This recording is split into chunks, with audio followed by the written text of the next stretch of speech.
Hello student, welcome to my YouTube channel VS के refund. कैसे हैं आप लोग? आई होप कि आप लोग अच्छे होंगे। आपकी जो स्टडी चलेगी काफी बेहतरीन चलेगी। तो आज की क्लास में हमने लेकर आया है क्लास 12th के बायोलॉजी के मोस्ट इंपोर्टेंट ऑब्जेक्टिव क्वेश्चन जो आपके फाइनल बोर्ड परीक्षा के लिए बहुत ज्यादा इंपॉर्टेंट है। तो इन सारे इंपॉर्टेंट क्वेश्चन को काफी अच्छे तरीके से देखने का आप लोग प्रयास कीजिएगा, क्योंकि आपकी फाइनल बोर्ड परीक्षा में आने का बहुत ज्यादा चांसेस है और बहुत ज्यादा संभावना है। इसलिए आपको जो है ना सारे प्रश्नों को अच्छे तरीके से देख लेना है, ठीक है ना। अभी तक हमारे क्लास में आप लोग नहीं जुड़े हैं तो जुड़ने का प्रयास करें। जो स्क्रीन पर आपको नंबर दिखाई दे रहा है ना, उस पर जुड़ जाइए, मैसेज करके आप लोग जुड़ जाइए। इधर से लिंक जाएगा, आप लोग जुड़ जाइएगा, ठीक है ना। और सारे बच्चे जुड़िए, क्योंकि यहां पर जो है बिल्कुल फ्री में जो है ना आपको जो है नोट्स दिया जा रहा है, PDF दिया जा रहा है, याद रखिएगा, ठीक है ना। और सारे बच्चे जुड़ने का अति से अधिक प्रयास करें, ठीक है ना। चलिए हम अपने क्वेश्चन की तरफ बढ़ेंगे। एक बार सारे बच्चे क्लास को लाइक करके और चैनल को सब्सक्राइब कर लेंगे, ठीक है। चलिए 1 नंबर क्वेश्चन कर रहे हैं, उच्च श्रेणी के पौधों में निषेचन कहां होता है। ये तो हमने क्वेश्चन आपको बहुत बार बताया मेरे भाई कि उच्च श्रेणी के पौधा कहे ना, पौधा कहे तो याद रखिएगा, अगर ऊंच का जहां बात कर देगा वहां आंतरिक निषेचन होगा। क्या होगा? आंतरिक निषेचन होगा। ऑप्शन बी वाला सही हो जाएगा, ठीक है ना। याद रखिएगा 1 का ऑप्शन बी हो जाएगा। एक भी गलत आंसर नहीं टिक आउट करना है आपको, ठीक है ना। सारे आंसर सही टिक आउट करना है, याद रखिएगा आप लोग, ठीक है। चलिए क्वेश्चन नंबर 2 की तरफ बढ़ेंगे। और 2 नंबर क्वेश्चन देखिए यहां पर है, कह रहे ना इनमें किसे बंगाल का जो है आतंक कहा जाता है। और आपके फाइनल बोर्ड परीक्षा में जो है ना लगातार प्रश्न पूछा आ रहा है, ठीक ना, पूछते आ रहा है। याद रखिएगा कि किसे जो है ना हम लोग बंगाल का जो है आतंक बोलते हैं। तो याद रखिएगा जलकुंभी को जो है ना बंगाल का आतंक बोलते हैं। याद रखिएगा ऑप्शन बी वाला सही हो जाएगा। 2 का ऑप्शन हम लोग वी टिक कर देंगे। याद रखिएगा आप लोग सारे प्रश्नों को अच्छे तरीके से याद रखने का प्रयास कीजिएगा। मात्र 35 क्वेश्चन है और 35 में 35 सही करके आपको दिखाना है, ठीक है ना। और सारे बच्चे ग्रुप में जुड़ जाइए, ठीक है ना। डिस्क्रिप्शन में लिंक है, वहां पर नंबर भी है, आप लोग जुड़ जाइएगा, जो मन करे वहां से जुड़िएगा, ठीक है। चलिए क्वेश्चन नंबर 3 क्या करे कि द्विलिंगी प्राणियों के उदाहरण है। द्विलिंगी प्राणियों के उदाहरण कौन है? जल्दी से जो है ना 3 का ऑप्शन बता दीजिए क्या हो जाएगा। तो याद रखिएगा हमने आपको बतलाया था स्पंज में जो होता है द्विलिंगी या उभयलिंगी होता है, याद रखिएगा। और टेप वर्म में तो ये में भी होता है क्या द्विलिंगी होता है, जोंक में भी द्विलिंगी होता है, और क्या केचुआ में भी द्विलिंगी होता है या उभयलिंगी होता है, याद रखिएगा आप लोग, ठीक है ना। इसलिए ऑप्शन जो हो जाएगा डी हो जाएगा, ठीक है। 3 का ऑप्शन डी हो जाएगा। द्विलिंगी को हम लोग उभयलिंगी कह सकते हैं, आप लोग याद रखिएगा, ठीक है ना। द्विलिंगी को हम लोग उभयलिंगी कह सकते हैं, आप लोग याद रखिएगा, ठीक है। इसलिए ऑप्शन जो हो जाएगा डी हो जाएगा। सारे बच्चे एक बार क्लास को लाइक कर देंगे, ठीक है ना। सारे बच्चे क्लास को लाइक करके और चैनल को सब्सक्राइब कर लेंगे, ठीक है। चलिए क्वेश्चन नंबर 4 क्या करें कि भ्रूण पोष क्या है। भ्रूण कोश जो है ना वो क्या है कहा जा रहा है, ठीक है ना। तो हाँ हम बतलाए हैं कि भ्रूण कोश हम किसे कहते हैं, याद रखिएगा 3n को कहते हैं, यानी त्रिगुणित को कहते हैं। 3n को कहते हैं यानी त्रिगुणित को कहते हैं। 4 का ऑप्शन सी अलग टिक कर देंगे, याद रखिएगा आप लोग, ठीक है ना। चलिए क्वेश्चन नंबर 5 क्या करें कि बीजांड के वृत्त को क्या कहते हैं। देखिए बहुत ही इंपॉर्टेंट क्वेश्चन है कि बीजांड के वृत्त को हम लोग क्या कहते हैं। तो ये तो हमने आपको बहुत बार बतलाया है मेरे भाई कि याद रखिएगा, उसे हम लोग कहते हैं फ्यूनिक कहते हैं, फ्यूनिकल कहते हैं। ऑप्शन ए वाला सही हो जाएगा, ठीक है ना। 5 का ऑप्शन ए हो जाएगा, याद रखिएगा। एक भी क्वेश्चन को गलत मत कीजिएगा और गलत आंसर टिक आउट नहीं करना है आपको, ठीक है। चलिए क्वेश्चन नंबर 6 क्या करे भारतीय आवृत्त बीज भ्रूण विज्ञान के जनक कौन है। भारतीय आवृत्त बीज भ्रूण विज्ञान के जनक पूछा जा रहा है कौन है। तो ये तो हमने बताया था कि पी महेश्वरी थी, याद रखिएगा ऑप्शन डी वाला सही हो जाएगा, ठीक है ना। 6 का ऑप्शन डी हो जाएगा, याद रखिएगा आप लोग, ठीक है। चलिए क्वेश्चन नंबर 7 की तरफ बढ़ेंगे। कह रहा है कि द्विनिषेचन की खोज किसने की। देखिए ये तो बहुत ही इंपॉर्टेंट प्रश्न है और हम आपको बहुत बार प्रश्न बतलाए हैं मेरे भाई कि द्विनिषेचन का है। द्विनिषेचन की खोज जो है ना, याद रखिएगा 7 का ऑप्शन बी होगा। नवाचिन ने किए थे, ऑप्शन बी वाला सही कर देंगे, याद रखिएगा 7 का ऑप्शन बी हो जाएगा। और पूरा गेस किया वो प्रश्न है और पूरा किताब का प्रश्न है, आप लोग याद रखिएगा, ठीक है। चलिए क्वेश्चन नंबर 8 क्या कर रहा है। देखिए कह रहा है ना स्तनधारियों के निषेचन की क्रिया संपन्न होती है। मतलब कहने का मतलब है, क्वेश्चन का कहने का मतलब है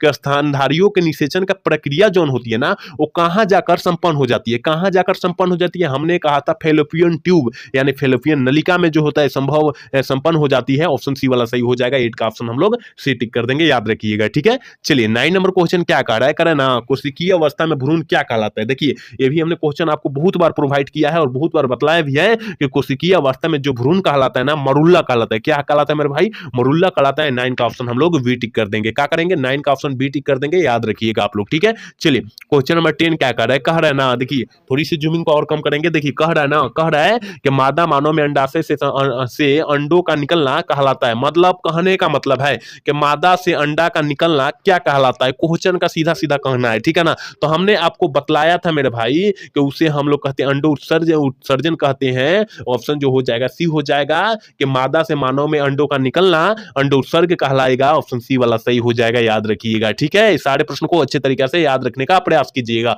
और सारे बच्चे ग्रुप में जुड़ जाइए। वहां पर सेट जो है विदलन किया जा रहा है, प्रोवाइड किया जा रहा है और सारे बच्चे जुड़ने का प्रयास करें, ठीक है ना। सारे बच्चे वहां जुड़ने का प्रयास करें। डिस्क्रिप्शन में लिंक है, वहां नंबर भी है, आप लोग जुड़ सकते हैं किसी भी तरह, ठीक है।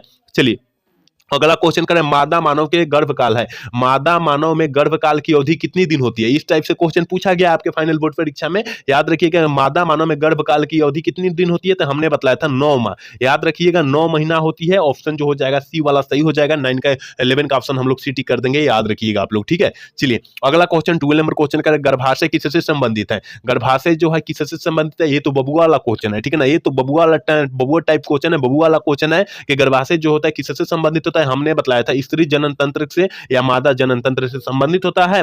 ऑप्शन बी वाला सही हो जाएगा। 12 का ऑप्शन हम लोग वी टिक कर देंगे, ठीक है। चलिए अगला क्वेश्चन क्या करें, 13 नंबर क्वेश्चन करें कि जन्म नियंत्रण की सर्वाधिक उपयुक्त विधि है। मतलब कहने का मतलब है कि जन्म नियंत्रण की सर्वाधिक विधि जो है, उपयुक्त विधि जो है वो कौन सा है, ठीक है ना। कौन सा है तो हम आपको बतलाए थे मेरे भाई कि जन्म नियंत्रण की कहा जाए बंध्याकरण विधि है, ठीक है ना। बंध्याकरण है, ऑप्शन डी वाला सही हो जाएगा। 13 का ऑप्शन डी हम लोग टिक कर देंगे, याद रखिएगा। 14 नंबर क्वेश्चन क्या करें कि निम्न में से कौन रिएक्ट्रो कह रहा है ना, रेक्ट्रोवायरस द्वारा उत्पन्न होता है। रेक्ट्रोवायरस द्वारा उत्पन्न होता है, कौन जो होता है रेक्ट्रोवायरस द्वारा उत्पन्न होता है? तो हमने आपको बताया था ट्राइकोमोनियसिस है ना, जो इस जो है रेक्ट्रोवायरस के द्वारा उत्पन्न होता है। ऑप्शन सी वाला सही हो जाएगा। 14 का ऑप्शन सी हो जाएगा। नहीं, यहां तो कह रहे हैं रिक्ट्रोवायरस या रेक्ट्रोवायरस, यहां गलत हमने बोल दिया आपको, ठीक है ना। देखिए 14 का ऑप्शन बी हो जाएगा, क्योंकि रिक्ट्रोवायरस और रेक्ट्रोवायरस एक ही होता है। इसका मतलब जो होता है एड्स हो जाएगा मेरे भाई। ऑप्शन बी वाला सही हो जाएगा, ठीक है ना। क्योंकि यहां जो है रिक्ट्रोवायरस और रेक्ट्रोवायरस दोनों एक होता है, याद रखिएगा। तो रिक्ट्रोवायरस में जो होता है वो एड्स के द्वारा उत्पन्न होता है, तो रेक्ट्रोवायरस और रिक्ट्रोवायरस दोनों एक ही शब्द है। तो याद रखिएगा ऑप्शन बी वाला सही होगा। ऑप्शन सी नहीं होगा मेरे भाई, ये गलत हो गया, ठीक है ना। ऑप्शन बी वाला टिक कीजिएगा। 14 का ऑप्शन बी वाला टिक कीजिएगा, याद रखिएगा आप लोग, ठीक है ना। सुधार लीजिएगा यहाँ पर। चलिए क्वेश्चन नंबर 15 क्या करे, कॉपर टी रुकता है। देखिए ये तो बबुआ वाला सवाल है और सारे बच्चे मार देंगे कि कॉपर टी जो होता है वो किससे रुकता है? फर्टिलाइजेशन को रुकता है। फर्टिलाइजेशन मतलब क्या होता है? निषेचन, और निषेचन को रोक देता है। ऑप्शन ए वाला सही कर देंगे। 15 का ऑप्शन जो हो जाएगा ये सही हो जाएगा, याद रखिएगा। चलिए अगला क्वेश्चन 16 नंबर क्वेश्चन क्या कह रहा है, मेंडल ने कितने लक्षणों का अध्ययन किया था? ये तो बबुआ वाला बबुआ टाइप क्वेश्चन है या बबुआ वाला सवाल है कि मेंडल ने कितने लक्षणों का अध्ययन किया था। हमने आपको बतलाया था मेरे भाई कि मेंडल ने जो है ना 7 लक्षणों का अध्ययन किया था। कितने? 7 लक्षणों का अध्ययन किया था। ऑप्शन सी वाला सही हो जाएगा। 16 का ऑप्शन सी हम लोग टिक कर देंगे, ठीक है। चलिए अगला क्वेश्चन क्या करेगा, अधिकांश उत्परिवर्तन है। अधिकांश उत्परिवर्तन क्या कहलाता है या क्या है, ठीक है ना। तो याद रखिएगा 17 का ऑप्शन जो हो जाएगा ना, ये हो जाएगा अप्रभावी होता है। ऑप्शन ए वाला सही हो जाएगा। 17 का ऑप्शन ए हो जाएगा, ठीक है। एक बार सारे बच्चे क्लास को लाइक कर लेंगे, जितने भी बच्चे क्लास को देख रहे हैं ना, वो सारे बच्चे क्लास को लाइक करके और चैनल को सब्सक्राइब कर लेंगे, ठीक है ना। और सारे बच्चे एक बार सारे बच्चे जो है ना ग्रुप में शेयर कर दीजिए, ठीक है ना। सारे बच्चे सेशन को जो है ना ग्रुप में शेयर कर दीजिए, ठीक है ना। और ग्रुप में आप लोग जुड़ भी जाइए हमारे, ठीक है।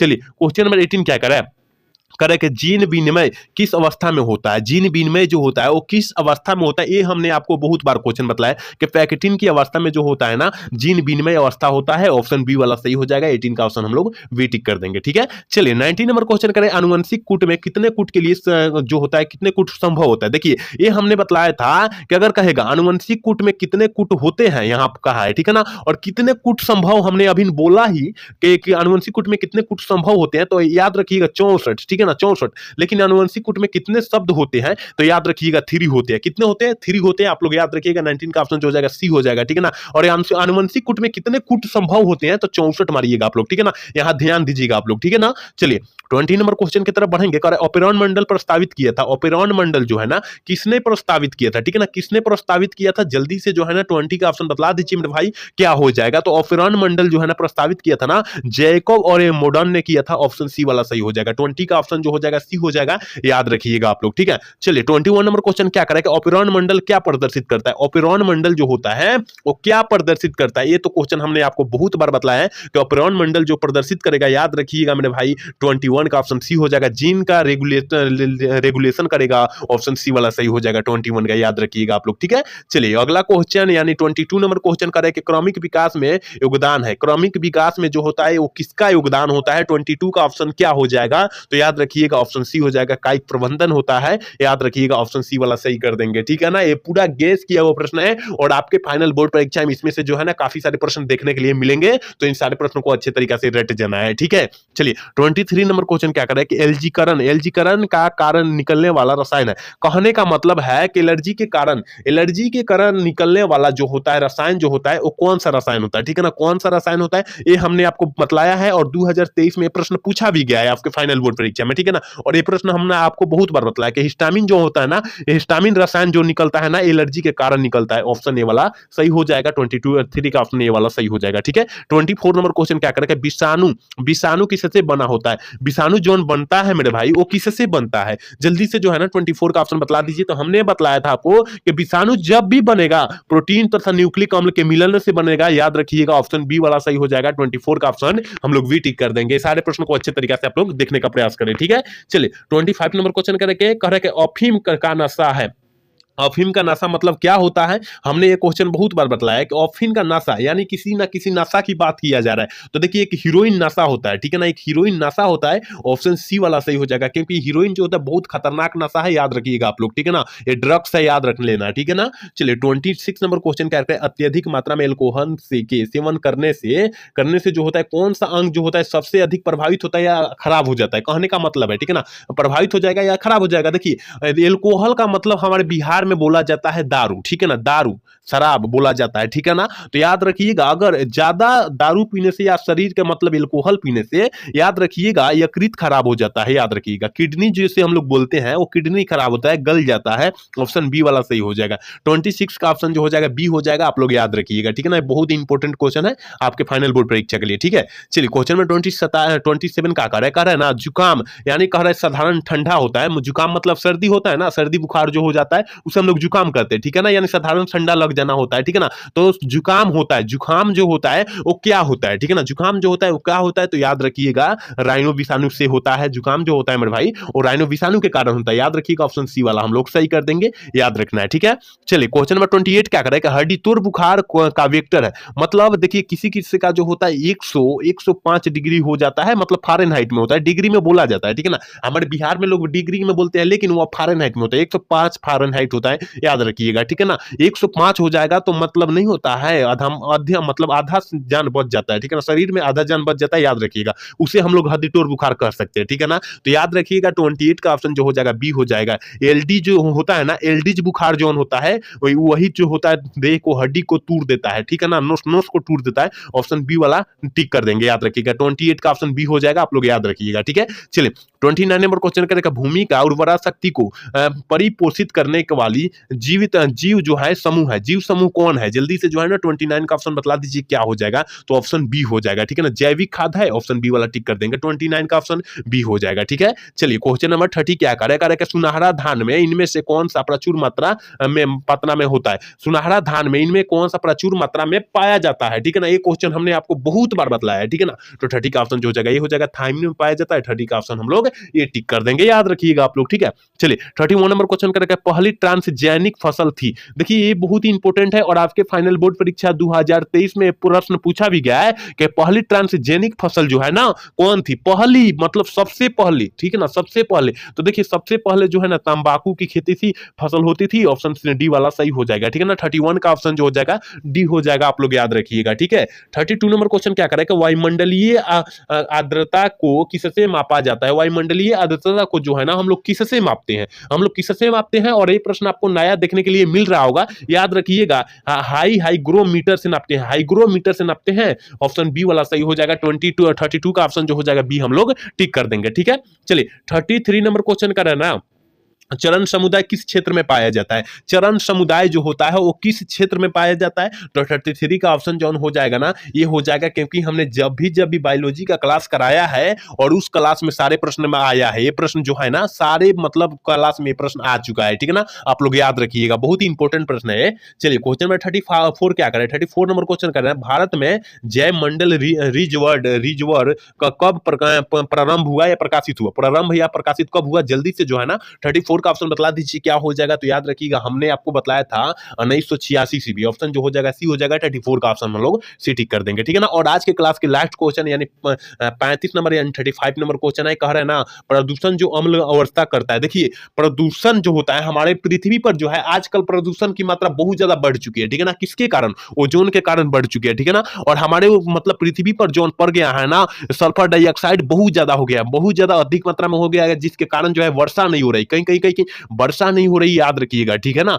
इसके ही कारण वर्षा नहीं हो रही, याद रखिएगा। जहिया होगी अम्ल वर्षा होगी, याद रखिएगा, वहां ऊपर से जो है अवराक गिरेगा वर्षा के साथ साथ, ठीक है ना, याद रखिएगा, ऑप्शन ए वाला सही हो जाएगा। यहाँ हमने 35 क्वेश्चन, बहुत ही इंपॉर्टेंट क्वेश्चन बतलाया आपके फाइनल बोर्ड परीक्षा के व्यू से, ठीक है ना। आप लोग इन सारे प्रश्नों को अच्छे तरीके से रट जाइए, क्योंकि आपके फाइनल बोर्ड परीक्षा में इसमें से काफी प्रश्न देखने के लिए मिलेंगे, ठीक है ना। और 35 ही तो क्वेश्चन था और काफी कम समय में हम लोग खत्म कर दिए, ठीक है ना। अभी तक हमारे क्लास से आप लोग नहीं जुड़े हैं तो जुड़ जाइए, डिस्क्रिप्शन में लिंक है, वहां पर नंबर भी है, आप लोग सेंड भी कर सकते हैं, वहां पर मैसेज सेंड भी कर सकते हैं, ठीक है ना, कोई दिक्कत नहीं है, लेकिन कॉल नहीं करना है आपको, ठीक है ना। और आज का क्लास कैसा लगा, अगर अच्छा लगा हो तो चैनल को सब्सक्राइब और लाइक करना ना भूलिएगा। जय हिंद, जय भारत।